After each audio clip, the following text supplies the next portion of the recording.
Okay, we're going to go over why you need to have your septic tank pumped out yearly. When you run water and flush the toilet down your septic system, the water and the solids come down here like this and into your septic tank.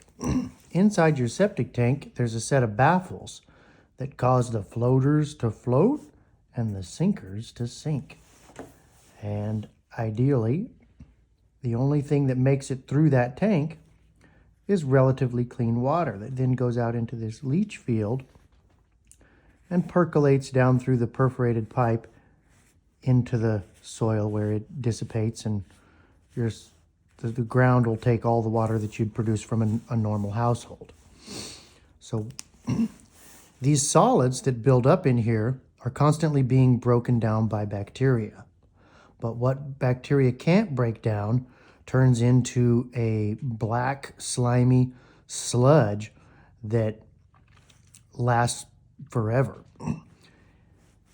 If that sludge builds up and it comes out, fills up in here and it comes out into this leach field, it'll plug up these holes in your leach field, and there won't be a way for that water to go down, and that water will then be forced up to the surface.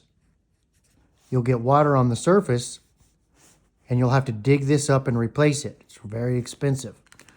So to prevent that, every year you have a septic truck come out and run a suction hose down these risers and suck out all of that sludge that's built up in your tank. The more often you do that, the less likely you're going to have that waterproof sludge spill over into your leach field and ruin it.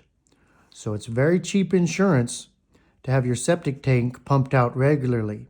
Another thing you need to keep in mind is that you can't put a new leach field right where the old leach field was.